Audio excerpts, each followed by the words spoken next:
Hi guys, welcome back to L Earth Angel 50. I am here to deliver another message, but I'm going to give you guys the Black History moment. Um for the month of February, y'all know how I feel about Black history though. If you've been here before, that I believe that it should be 24/7. You should always be learning something new. We Many of us, I should say, don't really know. There's still a lot of things that we don't know about our own history, just the way that things have gone.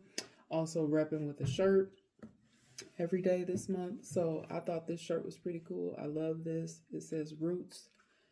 Um, and then it's got growing from her roots. It's got all the different ancestors. Well, not all the different ancestors, obviously, but I see Malcolm X, Martin Luther King, Rosa Parks, Marian Anderson. I think I see on there. Who else is on there, y'all? Frederick Douglass. I believe that's Harriet Tubman on there. Might be Angela Davis. Yeah, so lots of different ancestors on this shirt. Love this shirt. I was like, this is perfect. We get one extra day this month, y'all. It's a leap year, so we got one more day. So I may come back, tomorrow hopefully and do another Black History moment to close us on out for the month. But again, y'all know Black history is 24/7. We're Black every day, and we should always be learning as much as we can about our true history. I know I've been trying to dive in and learn as much as I can. I've been learning about the Yoruba religion. Um, Also did a message, if you guys happen to catch, I can't remember whether it was a teaching lesson I did or something, where I was talking about kings and queens, um, from the Egyptians down to different African um, kings and queens. Well, focus more on the queens because I use my queens. Um, I used my information um, on what I had researched regarding queens, and I was able to pull from this beautiful deck by Abiola Abrams. And every time I say her name, I hope I'm saying it properly. I don't want to mispronounce anyone's name, but I absolutely love, love, love this deck. The pictures are so beautiful. So I was guided because I keep picking up on underground. And then when I kept getting the word underground, even though I was doing like a message, I was getting an incoming message, or some readers or tarot folks or people that deliver messages, prophets, oracles, whatever you call yourself. They may say downloads. I just say incoming message. Sometimes I say download, but yeah, it was coming in so strong. But the word that kept playing over and over and over again was underground. So, maybe if I do decide to bring forth that other message, it may have a different meaning once I bring that other message in. And I know I said I was going to take a break from doing general messages, but they just keep calling my name. So I got to do it. But let's go on ahead and get this Black History moment. This won't be too long, but I am going to read this whole thing because, like I said, underground, the word underground kept coming in. So I decided that I would talk about the Underground Railroad. All right. So here goes. A loosely organized escape system to help runaway slaves that was established in the United States around the time of the American Revolution. It was called the Underground Railroad because, as one man put it, escaping slaves seemed to vanish as if on an underground track into the earth. The runaways followed different paths, usually north to Canada, but sometimes south to either Mexico, Haiti, and the Caribbean. Running away took considerable courage. Um, as those who were recaptured faced brutal retaliation. And I'm going to stop and pause there and just speak about this brutal retaliation because I don't think that people who don't really care to study Black history, or I don't know, it's almost as if I feel like a lot of the true things that happen there get swept under the rug because a lot of it was really, really brutal. It is hard to hear, but it is the truth. It is actual and factual. This is what happened because you were looked upon, even still today.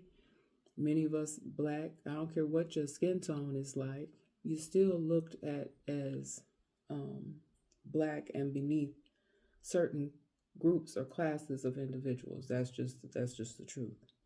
And I'm not saying that that's how everybody believes, but there are still people that have these old fashioned beliefs, and there are even some of us as Black people that have these old slave mentalities because that we were taught this, we were brainwashed. Okay, and that's just the truth. And everybody don't have to, you ain't got to be on my channel, you don't have to agree with what I'm saying, but I'm using my free speech and what I was called to do, and I'm on, I'm gonna say what I want to say. Okay, so let's move forward. Let me continue to read. The ingenuity demonstrated by escaping slaves was often considerable. Henry Box Brown sealed himself in a cartoon and had himself mailed. I said cartoon, y'all. Carton. Sealed himself in a carton and had himself mailed from Richmond to Philadelphia. 28 other slaves formed a funeral. Oh, you guy. I don't know where that came from. Formed a funeral procession and walked all the way from Kentucky to Ohio. Others traveled in wagons hidden under hay and straw, on trains disguised as nurses with white babies, by mule, on horseback, on boats, rafts, even on pine logs. So those were the different ways in which they escaped. The Underground Railroad people used a special code in discussing their work. A station or depot was a safe house where fugitive slaves could find food and shelter. Tracks were back country roads and trails that could be used safely. Conductors were the people like Harriet Tubman. Okay. And I don't know if you guys, they did make a movie about her. I watched it. I thought it was really, really a good story. I mean, the courage and the bravery of her going back and forth to help free other slaves. Like that's what I'm talking about. That's a true activist. Um, one of the greatest ancestors that we have out there that helped people get to safety. Okay. So, people like Harriet Tubman who were willing to slip deep into slave territory in order to lead runaways to freedom. And parcels or passengers were the runaway slaves themselves. So, they had to kind of like code their language in order to make things go the way that they needed to go. Slaves passed escape information along what was known as a grapevine telegraph. They also used song lyrics as a meaning of providing instruction. Swing low, sweet chariot, coming to carry me home, meant a conductor of the railroad was in the area and that an escape was due soon. The spiritual wade in the water. I don't want to start singing, but should I spare y'all? Because y'all know I can't sing, but I do like to sing on my channel. Swing low. No, let me stop. Okay. The spiritual wade in the water. Wade in the water. was a code instructing slaves to wade in the rivers and streams so that dogs tracking them could not pick up their scent. And the lyrics to the hymn Follow the Risen Lord were changed to Follow the Drinking Gourd. The drinking gourd being the Little Dipper constellation that contains the North Star pointing the way north. Underground Railroad agents faced considerable dangers as slave stealing was a serious and punishable by fines, branding, or imprisonment. Calvin Fairbank, a white minister, spent a total of 17 years in prison because of his work on the Underground Railroad. And many others endured terrible beatings, sometimes resulting in death. So, you know what I mean, guys? Like the struggle that people were willing to take, the bravery, the courage they had to do what was right at that time. A free African American named Samuel Burris was punished for his Underground Railroad activities by being sold into slavery himself. In this case, however, the highest bidder was secretly working for another railroad agent named Thomas Garrett and had orders to purchase Burris and return him to freedom, but others were not so lucky. President of the Underground Railroad was a Quaker named Levi Coffin. Based in southern Indiana, he helped more than 3,000 slaves to escape. John Mason, a runaway slave himself, led 265 fugitives to safety during one 19-month period alone. Recaptured and sold back into slavery, he managed to escape a second time.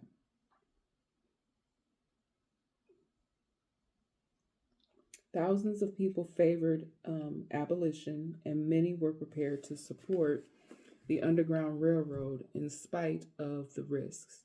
In addition to those mentioned above, well-known agents of the railroad included human rights activist Frederick Douglass. Where him at? He on my shirt somewhere here. Where is he? Because y'all know Fred. There you go. There you go, right there. Because Frederick had that special afro. And Sojourner Truth, women's right leader Susan B. Anthony, and Lucretia Mott, Congressman Thaddeus Stevens, author Henry Davis Thoreau, and Harriet Beecher Stowe. I hope I'm saying her last name properly. Poet John Greenleaf Whittier. Exactly how many persons escaped via the Underground Railroad will never be known. During the American Revolution, more than 30,000 slaves ran away in Virginia alone. According to one Mississippi Mississippi governor, 100,000 slaves valued at more than 30 million. Look, even saying that sounds, y'all. We're human beings. Black people are human beings, but you see that we were not considered as people. We're not considered as human. We were basically considered as property. And you still got people out here today that just have this racist mentality, and then you have other folks that just have like a slave mentality still. Oh my goodness. But let me say it again. 100,000 slaves valued at more than $30 million escaped between 1810 and 1850. Slaves who escaped but remained in the area and established settlements in nearby swamps and forests were known as outlayers or maroons. Maroon settlements in the United States tend to be small, with perhaps only a dozen or so escaped slaves, but those in Central and South America and the Caribbean sometimes sheltered thousands of runaways. The Underground Railroad continued in the United States until the Civil War brought slavery to an end. Yep, and that has been your Black History Moment there. Okay. Y'all. You know, my book is a little bit outdated. It's by Susan Altman. It's the Encyclopedia of African American Heritage. I've had this book for quite some time, and I used it as a tool to try to encourage my own family to learn. I also taught for many, many years, so I would use it as part of my little small Black History list. But I taught very, very young children, so a lot of the information I had to really condense it. I know that there are debates back and forth now as to whether or not it should be being taught in the school system. And yes, it should be. It needs to be revamped, and it should be taught as part of history, social studies lessons, whatever we're calling it nowadays in school. If children have to learn about all the other pieces of history, this is also very important. And we should not just keep it to learning about, Rosa Parks and Martin Luther King and Malcolm X in like a very brief, condensed, watered down version. It needs to be taught in the proper way to where it's real. And yes, a lot of it is very, very upsetting and brutal, but I do believe that there is a way that it can be taught. Because a lot of this stuff, I was taught some of it as a child and as a young adult, but a lot of it I didn't learn until I started to take college courses. And even with having it taught in a college lesson, I was just like, why don't I already know this stuff? How am I Black and I don't already know this stuff? So I encourage all of you to study on your own, learn about your culture, do an ancestry if you can. I haven't had the opportunity to do so. I speak on it all the time, and I would definitely love to do that at some point in the future because of the way that the history unfolded. Many of us were separated from ancestors in a very, very, oh my goodness, like just unreal that this is really part of our history, but it is what it is, y'all. So a lot of us don't really know our true history of where we came from, and that's why I've been learning as much as I can, and also encouraging you guys to do the same. You don't have to be Black to want to learn this stuff. Knowledge is power. The more you know, the better. Okay, so that has been the Black History Moment. And I just want to close out with a prayer for protection. The light of God surrounds me, the love of God enfolds me, the power of God protects me, and the presence of God watches over me. Wherever I am, God is. You guys take care, and I will definitely see you guys again.